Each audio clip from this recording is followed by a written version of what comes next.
Hello everyone, welcome to our channel is the education. और आज मैं लेके आया हूँ आपके लिए प्रायोरिटी शेड्यूलिंग एल्गोरिदम, जिसमें हम डिस्कस करेंगे किस तरह प्रायोरिटी शेड्यूलिंग एल्गोरिदम वर्क करता है और किस तरह से हम प्रोसेसेस को एलोकेट करते हैं, कितने टाइप्स के होते हैं प्रायोरिटी शेड्यूलिंग एल्गोरिदम्स, प्रिमिटिव में किस तरह वर्क करता है, नॉन प्रिमिटिव में किस तरह वर्क करता है। तो सारी चीजें हम एक बार एक एनालिसिस लेंगे, कुछ एग्जांपल्स सॉल्व करेंगे इस सेशन में भी और आने वाले सेशन में भी।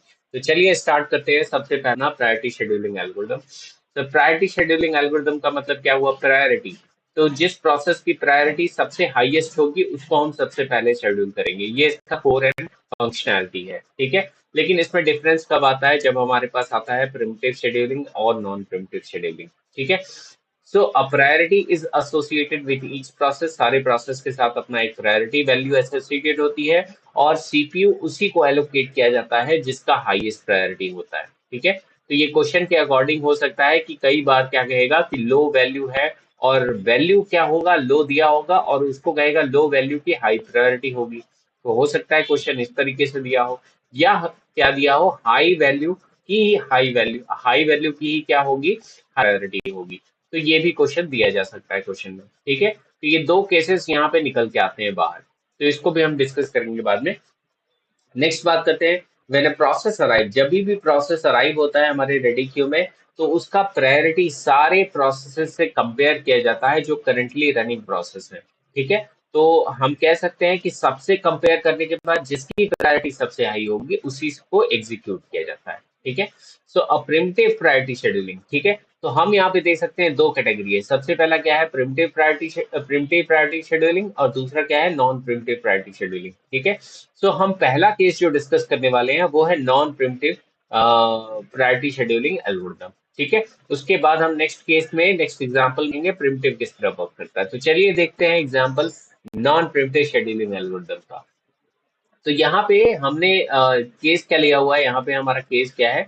हम यहाँ पे नॉन प्रिमिटिव की बात कर रहे हैं। यहाँ फोर्सफुली प्रोसेस प्रिम्प्ट नहीं करता है, ठीक है। So non preemptive scheduling algorithm हम यहाँ पे यूज करेंगे प्रायोरिटी, ठीक है। सो प्रायोरिटी, यस। सो नेक्स्ट यहाँ पे आप देख सकते हैं जैसे कि यहाँ पे प्रोसेस है, बर्स्ट टाइम है, उसका प्रायोरिटी है, ठीक है। तो हर प्रोसेस को प्रायोरिटी के हिसाब से यहाँ शेड्यूल करना है। तो हमारे पास कुछ सेट ऑफ प्रोसेस है, उसका बर्स्ट टाइम है, उसका प्रायोरिटी है। देन हमें क्या फाइंड आउट करना होगा? उसका अराइवल टाइम भी तो देखना होगा। तो अराइवल यहाँ पे नहीं दिया हुआ है, तो यहाँ पे अराइवल टाइम अगर दिया है तो सारा अराइवल टाइम क्या होगा? जीरो, ठीक है। तो initially at zero interval of time पे ही सारे प्रोसेस अराइव हो गए होंगे, ठीक है। नेक्स्ट हमें क्या पता करना है? हमें पता करना है कंप्लीशन टाइम प्रोसेस का, टर्न अराउंड टाइम पता करना है। उसके बाद हमें पता करना होगा क्या? उसका वेटिंग टाइम पता करना होगा। तो ये तीन चीजें हमारे लिए पता करनी है हमें यूजिंग दिस, ठीक है। अब ये नीचे क्या है? नीचे हमारा ये, इसको हम कहते हैं गैंट चार्ट, ठीक है।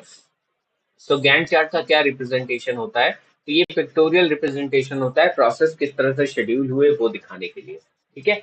तो यहाँ पे सबसे पहला हमारे पास जीरो इंटरवल ऑफ टाइम पे हमने देखा सबसे पहला प्रोसेस कौन सा आया। तो जीरो इंटरवल ऑफ टाइम पे अगर हम देखें तो यहाँ पे कौन सा प्रोसेस आ रहा है? तो जीरो इंटरवल पे सारे के सारे प्रोसेस आ चुके हैं, ठीक है।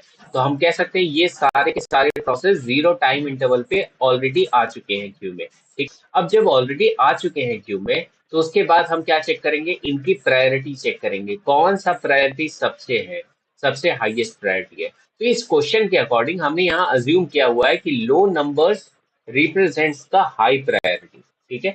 तो प्रायोरिटी में जो सबसे छोटा नंबर होगा वो सबसे हाईएस्ट प्रायोरिटी होगी। तो इसमें हम देख सकते हैं P2 का अगर हम बात करें तो सबसे छोटा नंबर है प्रायोरिटी में, दैट इज 1। तो सबसे पहले कौन सा एग्जीक्यूट होगा? P2, ठीक है। और इसका बर्स्ट टाइम कितना है? 1। तो 1 इंटरवल ऑफ टाइम तक ये एग्जीक्यूट करेगा। तो P2 टर्मिनेट कर जाएगा, P2 complete it's execution. After that उसके बाद हम कहेंगे कि अगला कौन सा है हमारे पास। अब बचा हमारे पास P1, P3, P4, P5। अब इन चार प्रोसेसेस में कौन सा सबसे छोटा प्रायोरिटी है? तो हम कहेंगे सबसे हायर प्रायोरिटी कौन सा है। तो यहाँ पे हम कहेंगे छोटा वैल्यू कौन सा है? 2 है, और जिसकी ज्यादा हायर प्रायोरिटी है। तो P5 को हम अगला शेड्यूल करेंगे। तो P5 को हमने अगला शेड्यूल कर दिया। और P5 का बर्स्ट टाइम कितना है? यहाँ पे हम कह सकते हैं यहाँ पे 5 है। तो +5 करेंगे तो यहाँ पे क्या आएगा? 6 आएगा टोटल। तो 6 पे अपना ये कंप्लीशन कर लिया। नेक्स्ट बात करते हैं, तो P5 अपना एग्जीक्यूशन कंप्लीट कर लिया तो हम इसको रिमूव कर देते हैं P5 को। अगला बचा हमारे पास क्या, P1, P3 एंड P4। अब इन तीनों में कौन सा सबसे हाई प्रायोरिटी का है, तो लो वैल्यू सबसे जिसकी होगी वो सबसे हाई प्रायोरिटी है। तो यहाँ पे 3 क्या है, सबसे लो वैल्यू है इन तीनों में। तो 3 को हम शेड्यूल करेंगे तो P1 शेड्यूल होगा हमारा, और P1 हमारा एग्जीक्यूट करेगा। तो इसका टाइम अगर हम बात करें तो यहाँ क्या है, 10 है। तो इसको हम +10 करेंगे और हमारे पास वैल्यू क्या आएगी, 16 आएगी। तो 16 पे हमारा प्रोसेस P1 कंप्लीट किया एग्जीक्यूशन। अब P1 कंप्लीट कर दिया एग्जीक्यूशन, तो इसको हम टर्मिनेट कर देंगे। नेक्स्ट बचा हमारे पास P3 एंड P4।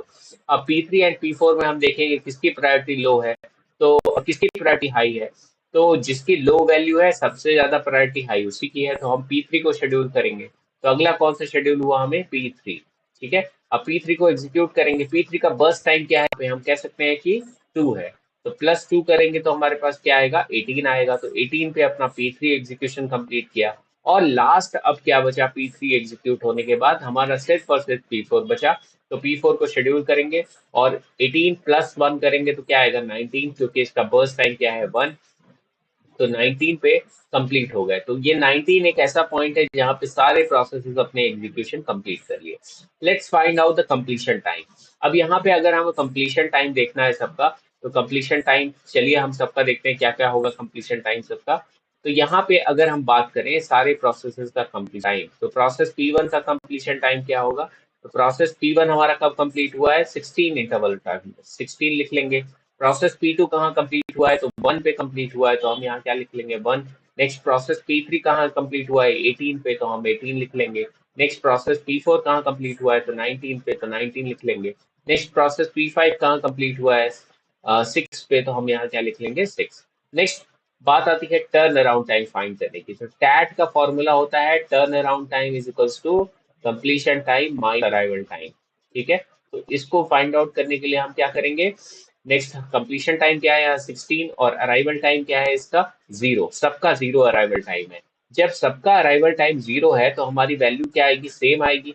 तो हम क्या लिख सकते हैं, यहाँ 16, यहाँ 1, यहाँ 18, यहाँ 19, यहाँ पे 6। ठीक है, क्योंकि आप सब्ट्रैक्ट भी करोगे 16 माइनस 0 इक्वल टू क्या आएगा, 16 ही आएगा। तो सबकी वैल्यू क्या आएगी, सेम आएगी। ठीक है, तो जब अराइवल टाइम हमारा 0 हो तो उसमें CT कंप्लीशन टाइम और टैग तो क्या होता है, इक्वल होता है। ठीक है, तो ये हमें नहीं भूलना है।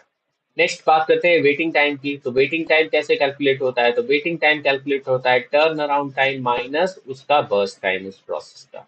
ठीक है, तो ऐसे हम कैलकुलेट करते हैं बर्स्ट टाइम को, वेटिंग टाइम को। तो नेक्स्ट टैट से हमने बर्स्ट टाइम को माइनस करें तो 16 फॉर प्रोसेस P1 हम सबसे पहले एग्जीक्यूट करेंगे। तो 16 से 10 गया तो कितना आएगा, यहाँ पे 6 आएगा। नेक्स्ट 1 से 1 गया तो कितना आएगा, 1 आएगा। 18 से 2 गया तो कितना आएगा, 16 आएगा। नेक्स्ट 19 से 1 गया तो हमारे पास कितना आएगा, 18 आएगा। नेक्स्ट 6 से 5 गया तो कितना आएगा, 1 आएगा। ठीक है, तो ये हमारा क्या है, टोटल हमने वेटिंग टाइम कैलकुलेट कर लिया, टर्न अराउंड टाइम कंप्लीट कर लिया। अब इसका एवरेज वेटिंग टाइम अगर हमें निकालना हो तो यहाँ पे कितना आ रहा है, इसको हमें क्या है कैलकुलेट करना है। तो 6 + 1 7, 7 + 16 कितना हो गया, 23, 23 24, 24 और 18 कितना हो जाए, हम कह सकते हैं 42। ठीक है, तो 42 को अगर हम नंबर ऑफ प्रोसेसेस है 5 है, तो हम अगर इसको मल्टीप्लाई कर डिवाइड करेंगे तो 5 8 40.2। तो 8.2 मिली सेकेंड हमारा क्या आ जाएगा, that is average waiting time of the this complete problem. ठीक है, अब नेक्स्ट बात करेंगे टर्न अराउंड टाइम की। तो टर्न अराउंड टाइम क्या होगा, तो टर्न अराउंड टाइम में हम ऐड कर लेते हैं 17, 17 और 18 कितना हो गया, 25, 25 और 25 कितना हो गया, 50 हो गया। ठीक है, सो 50 डिवाइडेड बाय क्या कर लेंगे, 5, तो इसका क्या आ जाएगा, 10 मिली सेकेंड हमारे पास आंसर आ जाएगा इसका। ठीक है, सो ये हम कह सकते हैं कि ये हमारा क्या है, प्रायोरिटी है। ये मैंने किस केस में किया है, ये हमने किया है नॉन प्रिमिटिव शेड्यूलिंग में। ठीक है, तो प्रायोरिटी के नॉन प्रिमिटिव शेड्यूलिंग में हम इसी तरह परफॉर्म करते हैं, और यही होता है एक्चुअल एग्जीक्यूशन प्रोसेस। ठीक है, तो इस तरह के बहुत क्वेश्चन मिलेंगे। आपको क्या ध्यान रखना है, आपको कुछ पॉइंट्स का ध्यान रखना है। पॉइंट्स क्या है, सबसे पहला कि कई बार क्वेश्चन में आपको कहेगा कि लो वैल्यू जो है प्रायोरिटी में, उनकी लो वैल्यू जो है उनकी प्रायोरिटी क्या है, हाई है। ठीक है, या क्वेश्चन में क्या कह सकता है कि हाई वैल्यू हो उसकी प्रायोरिटी क्या है, हाई है। ठीक है, तो ये इरिवर्सिबल वे में पूछ सकता है। दूसरा हमें क्या, हमेशा प्रायोरिटी में हमें ये ध्यान रखना है कि कौन से मोड में ऑपरेट करने के लिए बोल रहा है, या तो प्रिमिटिव हो सकता है या तो वो क्या हो सकता है, नॉन प्रिमिटिव हो सकता है। ठीक है, सो दोनों हमें ध्यान से रखना है, तो दोनों ऑपरेशन हमें अलग अलग करना है। तो अभी हमने जो डिस्कस किया है वो नॉन प्रिमिटिव ऑलरेडी डिस्कस कर लिया है। अब हम नेक्स्ट में हम आपसे डिस्कस करेंगे प्रिमिटिव कैसे परफॉर्म करते हैं, क्या उसमें हमें ध्यान रखना है, क्या कितना केयरफुल होना है। तीसरी चीज इसके अंदर हमें ये याद रखनी है कि कभी भी अराइवल टाइम जब जीरो दिया हो, अराइवल टाइम हमारे पास जीरो हो, तो कंप्लीशन टाइम और टर्न अराउंड टाइम दोनों क्या होता है, इक्वल होता है प्रोसेसर्स का। ठीक है, चौथी चीज हमें क्या ध्यान रखनी है कि मान लो गैंट चार्ट में जीरो इंटरवल ऑफ टाइम पे कोई प्रोसेस अराइव नहीं हुआ है, और मान लो वन इंटरवल ऑफ टाइम पे प्रोसेस अराइव हुआ है, तो हम क्या कह सकते हैं, जीरो से लेके वन तक हमें क्या रखना होगा, इसको आइडल केस रखना होगा। ठीक है, तो ये हमें पॉइंट हमेशा याद रखना है। तो जैसे कि इस क्वेश्चन में हम देख सकते हैं यहाँ पे, यहाँ से प्रोसेस अराइवल टाइम यहाँ पे जीरो था, यहाँ ऑलरेडी जीरो पे सारे अराइवल टाइम है। अगर क्वेश्चन में नहीं दिया है तो बाय डिफॉल्ट आपको अराइवल टाइम क्या लेना है, जीरो लेना है। ठीक है, तो यहाँ पे इन सब पॉइंट्स को आपको ध्यान रखना है, तो ये पॉइंट्स आपको बहुत हेल्प करेंगे क्वेश्चंस को सॉल्व करने में। ठीक है, सो मिलते हैं आपसे अगले वीडियो में, जिसमें हम बात करेंगे प्रायोरिटी शेड्यूलिंग के प्रिमिटिव पार्ट में, प्रिमिटिव किस तरह वर्क करता है। तो मिलते हैं दोस्तों, अगर आप पहली बार देख रहे हैं इस वीडियो को तो सब्सक्राइब करिए, शेयर करिए, लाइक करिए, और ज्यादा से ज्यादा लोगों तक शेयर करिए। Thank you so much all of you.